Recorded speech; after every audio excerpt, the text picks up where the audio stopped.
One thing that keeps coming up, especially when we talk about the issue of infrastructure, transport infrastructure.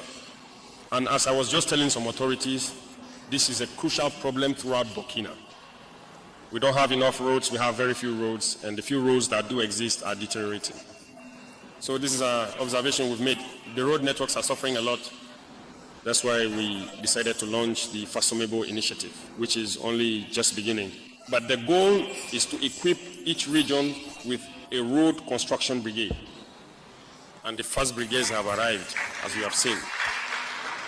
God willing, in a few days, more brigades will be here. And we want every region to have its brigade before the end of the year. Once each region has its brigade, generally the recruitment, so the majority of the workforce will be hired from within the region to build the region's roads.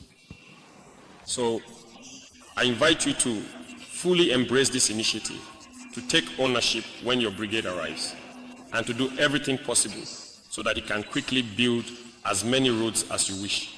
We will continue in this direction so that even the rural tracks you mentioned will all be built. Regarding the health sector, I believe that the Manga Regional Hospital, CHR, is practically finished. And I think that while many things may still be lacking, the ministry is working hard to equip all the regional hospitals. And we have encountered situations where even basic imaging equipment was not available. I remember that last year or the year before, I went to PAL for the graduation of the officer cadets, and I heard that in this large city, there wasn't even an ultrasound machine. There was no equipment to perform an ultrasound when a woman needed one. We were able to solve the problem there, but it was only a temporary fix. This just goes to show you how poorly equipped our hospitals really were. But the ministry is hard at work, and I believe that many devices are currently being installed, whether imaging equipment, dialysis machines, or many other things. It's a process. So for all those who haven't been served yet, I can assure you that you will be, and you will no longer need to travel to the main center to undergo certain tests. So, ladies and gentlemen, Burkina Faso just graduated some new set of cadets. And when I looked at the numbers of cadets that have been graduated from the Burkinabe military school, I just think the future is bright for Burkina Faso. You know, a country that is less infected with terrorism in a world, in a generation where terrorism is almost the order of the day now in most African countries. As we speak, yesterday, over 200 people died in Benue State in Nigeria yesterday. But the mainstream media don't carry things like this. In Cameroon, people die. Even in Benin Republic, there was a recent attack. But they don't cover this. They want to throw more light on what is going on in the AES. But Burkina Faso have been able to internally solve its own problem, its own crisis.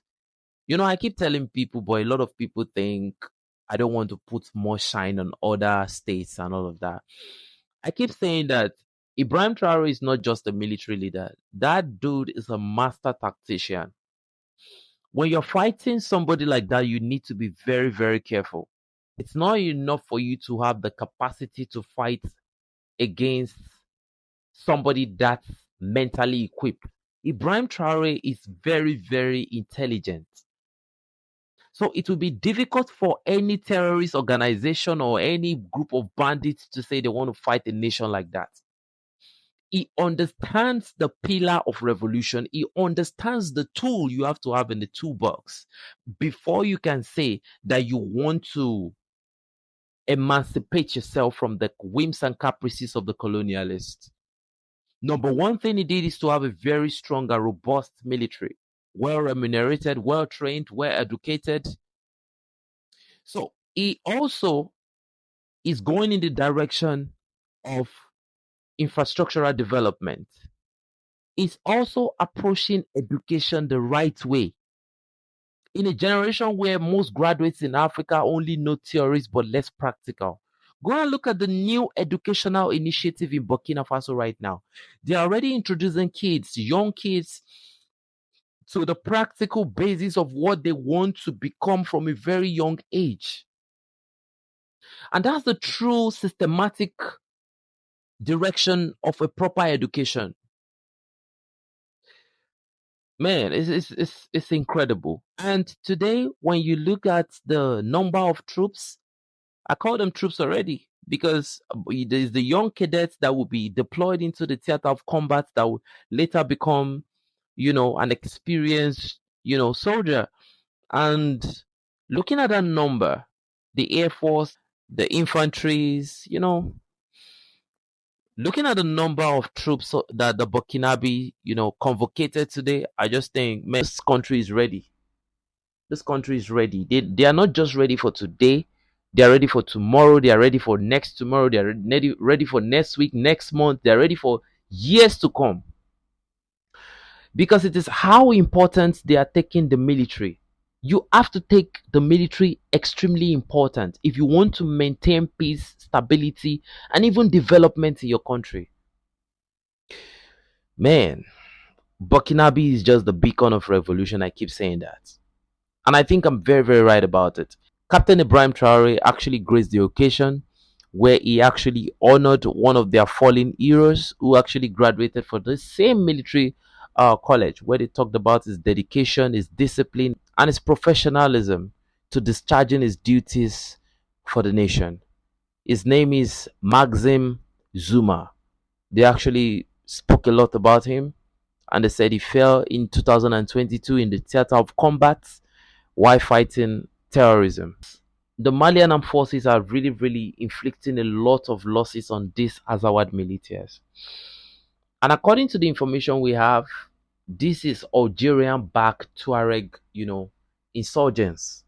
According to one information we got this afternoon, the Malians are telling the terrorists in the northern Mali to lay down their weapons and come back home or get annihilated. But I think that should not be the conversation right now. I think we've gone past the lay down your weapon episode. I think now is the time to purge. I don't know if I'm wrong. I don't know. I could be wrong. I could be very emotional. But I'm just saying, desperate times needs desperate measures. I don't care about whatever law anybody want to talk about at this point. I'm not going to let the 5% destroy the 95%. To me, I don't think this fight should be this because it's getting boring already. To me, I think the Malian authorities should do the needful. If I was in the position, I would have completely purged that region entirely. Because this whole thing is getting messy. Guys, let's know what you think in the comment section below. It's your boy 7200 signing out, enough said, but before I go.